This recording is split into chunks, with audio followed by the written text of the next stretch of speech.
नमस्ते बच्चों। हम पढ़ने जा रहे हैं रसखान के सवैये। रसखान का जन्म सन 1548 में हुआ माना जाता है। उनका मूल नाम सैयद इब्राहिम था और वे दिल्ली के आसपास के रहने वाले थे।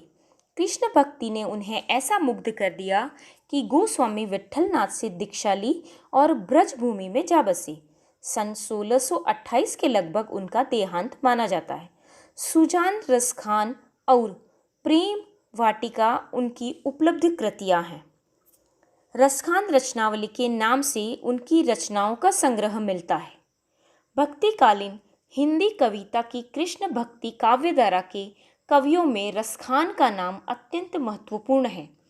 रसखान का मूल नाम, जैसे मैं बता चुकी हूँ आपको, नाम है सैयद इब्राहिम, लेकिन जाति एवं धर्म की रूढ़ियों में बंधे तत्कालीन समाज में रहकर और मुसलमान होते हुए भी हिंदू जनमानस के आराध्य कृष्ण की भक्ति एवं उनकी लीलाओं का अपनी रचनाओं में वर्णन करके रसखान ने अपने व्यक्तित्व की उदारता एवं गुरुता का परिचय दिया।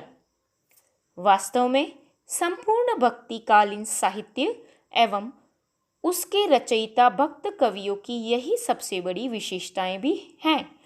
इस पाठ में वर्णित सवैयों में कवि रसखान का ब्रजभूमि एवं कृष्ण के प्रति अनुराग प्रकट हुआ है।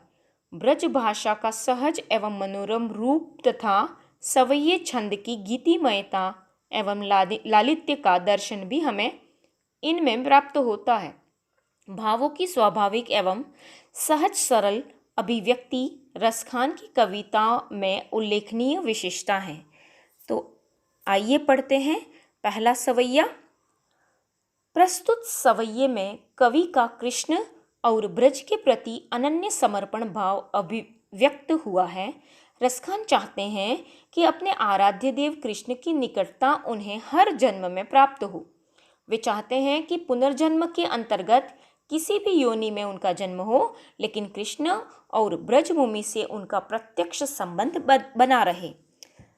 पहली पंक्ति, मानुष हो तो वही रसखानी, बसो ब्रज गोकुल गांव के ग्वारन।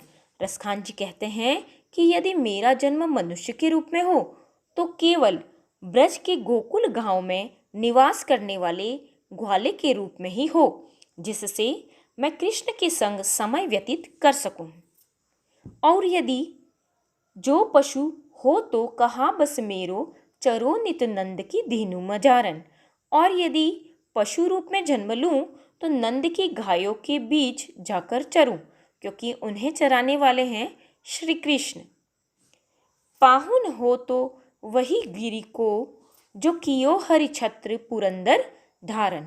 यदि किसी पत्थर का रूप ग्रहण करूं तो उसी गोवर्धन पर्वत का अंग बनूं, जिसे भगवान श्री कृष्ण ने इंद्र के क्रोध से बचने के लिए अपनी उंगली पर उठा लिया था।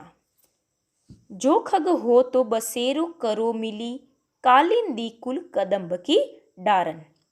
वे कहते हैं कि यदि पक्षी रूप बनूं तो मेरा निवास यमुना के किनारे स्थित कदम्ब के वृक्ष की डालियों में हो, क्योंकि श्री कृष्ण इसी कदम्ब के वृक्ष पर बैठकर बांसुरी बजाते थे।